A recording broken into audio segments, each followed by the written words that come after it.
Hey everybody, Zee Garcia here, and today we're going to be pushing our luck in a little card game that's going to test your nerves. This is Push.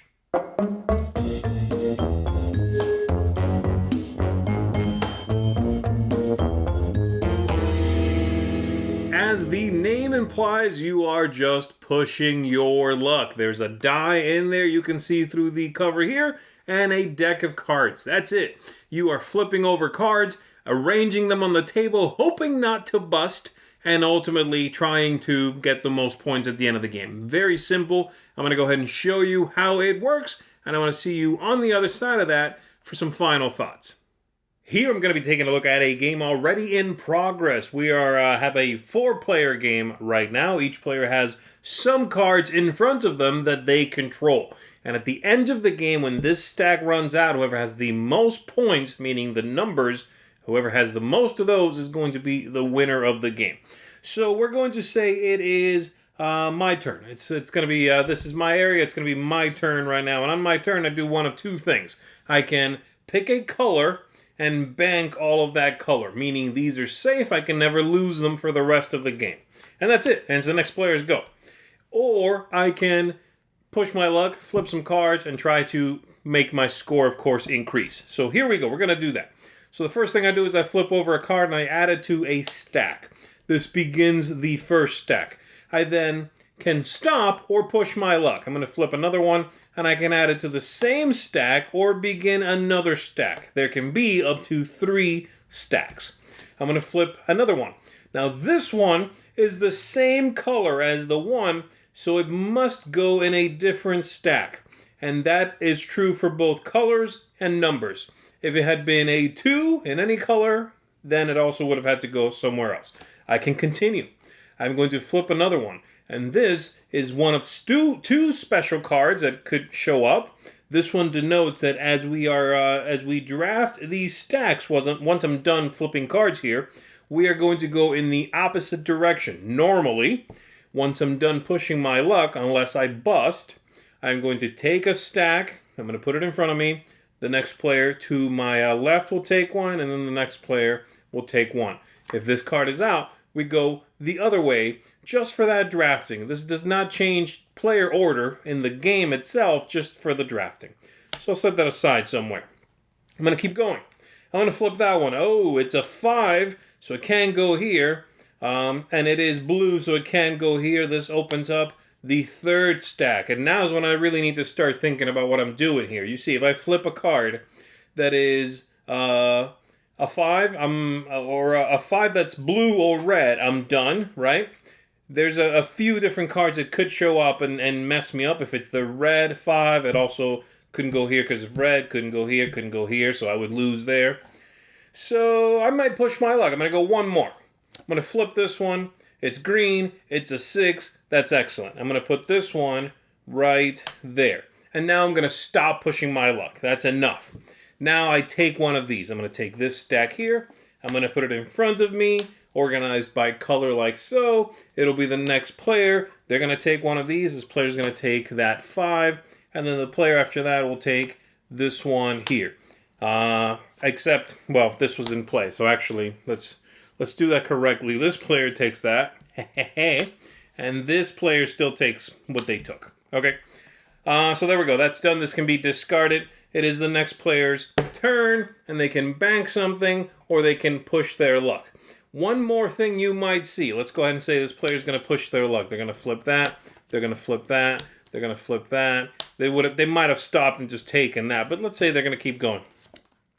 Okay, they get that one. They're going to make that the 3rd stack, and then they're going to get that. And now they're going to stop. And they're going to take all these. Okay, they'll take that there. They'll put this one here. They have no red, so they'll just put that somewhere. Now the next player to take has a choice to make here. They can take the 3 points, pretty good. Or they can take the 6, but then they have to roll the die. That's what this card means. They have to roll this die right here. And if they do that, and a color comes up that they have some cards of, they're going to lose all those cards in front of them. That's why you want to sometimes skip a turn and bank a color. So this player might, they have 3 colors. If they take this one, it's still 3. Red's not a hit. they might risk it. They'll be like, all right, yeah, I'll take a 6 and I'll risk it. If it's red or yellow or green, I'm good. And there's even a face that's safe, though you can play with a variant where this is really, really bad. Okay? So they're going to take it, they're going to roll, and they got green. They're fine. And then the player after that will take this one. And now as it goes to that player, for their turn, they are most likely just going to bank this. They're like, no way, I'm not risking that blue again. I'm sweating over here. I'm banking this. They just put that somewhere, and it just goes to the next player around the table. Like I said, you keep going until the stack is completely gone, and then you score your cards. Everything you've banked, plus everything in front of you, highest score based on these numbers is the winner of the game. The colors at that point would not mean anything. They are just for the splitting up and the risking them as they are out here in front of you. So that's it. Very simple game. Let's go ahead and go back up top. Let me tell you what I think of it. One thing I forgot to mention in that overview is that if you indeed do bust because you flip over a card and cannot play it, well then, bad things happen to you. You have to roll the die, lose possibly one of the colors in front of you, and you don't take a stack. The people after you will draft. So you got to be careful with that one. You don't want that to happen to you too many times. So there you go. Now you've got the full understanding. I forgot to tell you what bad things happen if you go too hard. So there we go. Let's talk about this, shall we? This is pretty straightforward. I have to say, you probably don't need to hear my thoughts, but I'll try to articulate the kinds of things you might not see from that quick overview. And I'll tell you, I myself, I think, had a hard time making the mental leap from this package to a solid, very fun, kind of like fun first sort of game. And this very much is that, okay? Again, let me try to see if I can articulate that. But we're taking from the top theme. There is no theme here. They don't try. I'm fine with that. I don't mind them making this a traditional seeming card game in which there is no theme. It's just about colors and numbers. That's okay. No thumbs up there, but also I'm not going to docket points for that. It's fine. The aesthetics, they could be better. The aesthetics I'm not a big fan of. Now I get it. This is sort of meant for mass market packaging, and that's the demographic they're going for, which I understand. The die is very high quality. This is a nice die here. And you can just pop that right out. It's engraved. It's good. It's chunky. It's fantastic. The deck of cards, card quality is not great. It's not terrible, but it's not great. And then this packaging is really lame. I understand there might be just a cardboard box version of this. Don't know about that. But this one has this plastic lid, which you put on top, and that comes right off. So I just put a rubber band on it. Where's my rubber band? There it is. I just have it rubber band it like so, and then you're good to go. You can throw this into something and take it with you. Now, it still has the tag. I guess you could sort of remove this the cardboard at the top here, but it does take the back away, and it might cut into the front as well. So, packaging's not great. Aesthetics are not great. I have to say, I like the look of the cards. I think the graphic design is neat. Very 1970s, right? But, yeah, not a high-quality game, component-wise. All right, let's talk about some good things, though. Replay value. It's good. This is the kind of game you want to play a couple times in a row, even. So because it's so simple, it's straightforward. You're going to be playing immediately, almost. Folks are going to want to...